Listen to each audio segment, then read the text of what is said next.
Chapter 24, Necromancy and Spiritism. Garasara. Do what thou wilt shall be the whole of the law. Really, you make me ashamed of you.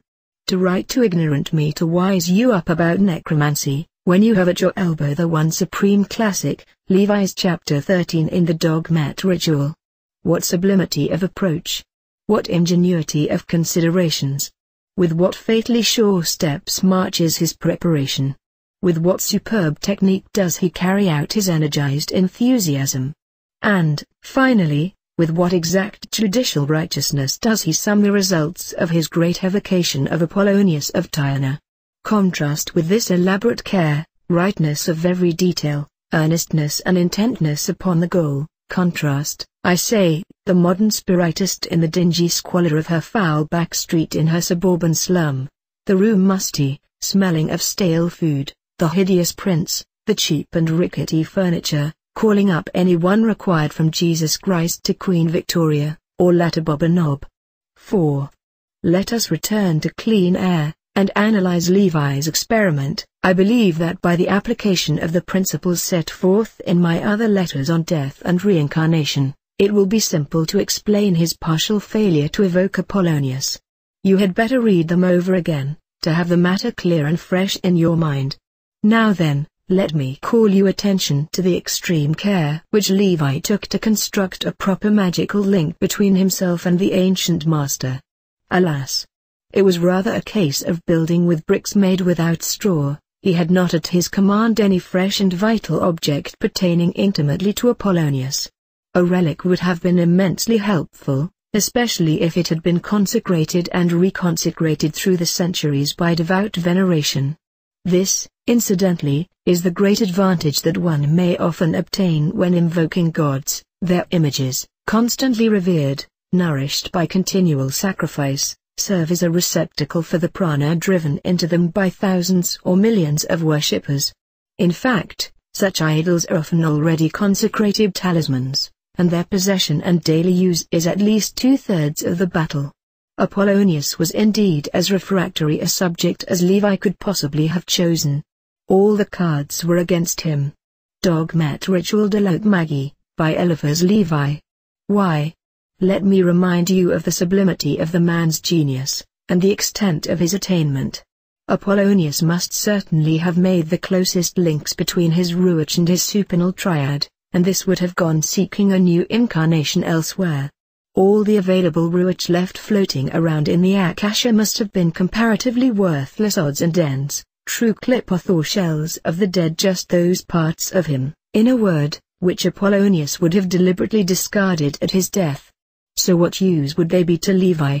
Even if there were among them a few such elements as would serve his purpose, they would have been devitalized and frittered away by the mere lapse of the centuries, since they had lost connection with the reality of the sage.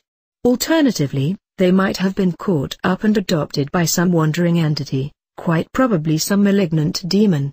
Clippeth, shells of the dead, obsessing spirits. Here we are back in the pestilent purlieus of Walham Green, and the frowsty atmosphere of the frowsy medium and the squalid seance. Look. But do not speak to them. As Virgil warned Dante. So let us look. No. Let us first congratulate ourselves that this subject of necromancy is so admirably documented. As to the real art, we have not only Eliphas Levi, but the sublimely simple account in the Old Testament of the witch of Endor, her conjuring up of the apparition of Samuel to King Saul. A third classic must not be neglected. I have heard or read the story elsewhere, for the moment I cannot place it. But it is so brilliantly told in I Write as I Please by Walter Duranty that nothing could be happier than to quote him verbatim. It was the story of a Bolshevik who conversed with a corpse. He told it to me himself, and undoubtedly believed it, although he was an average tough Bolshevik who naturally disbelieved in heaven and hell and a life beyond the grave. This man was doing underground revolutionary work in St. Petersburg when the war broke out, but he was caught by the police and exiled to the far north of Siberia. In the second winter of the war he escaped from his prison camp and reached an Eskimo village where they gave him shelter until the spring. They lived, he said, in beastly conditions, and the only one whom he could talk to was the shaman, or medicine man, who knew a little Russian.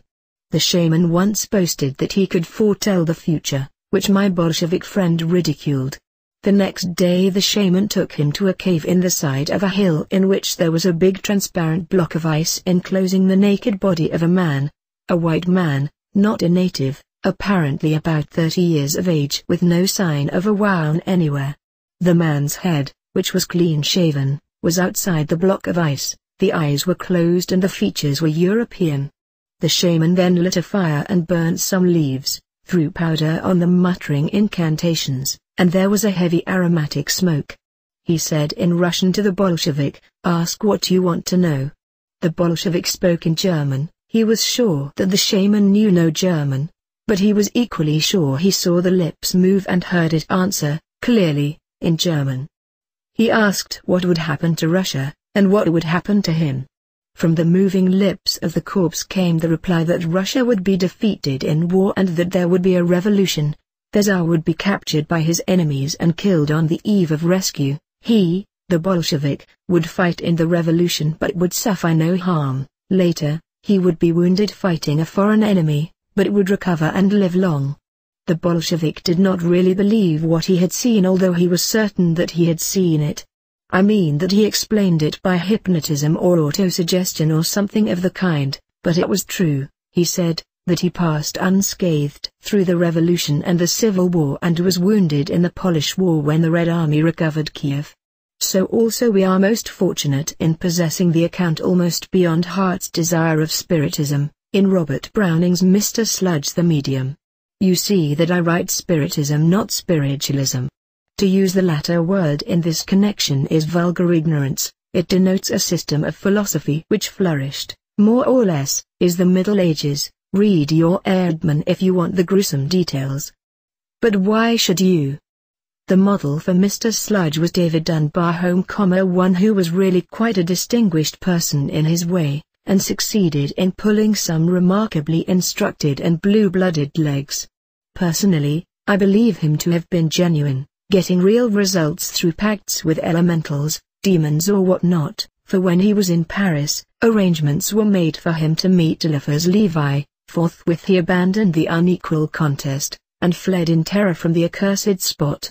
What annoyed Browning was that he had added to his collection of ephemera I have pulled, those appendages of Elizabeth Barrett, and where R.B. was there was no room for anyone else, as in the case of Ella. R.B. was accordingly as spiteful as he could be, and that was not a little. It is not fair to tar all mediums with the sludge brush. There are many who could advance quite sincerely some of the apologia of sludge. Why should a medium be immune to self-deception spurred by the wish fiend?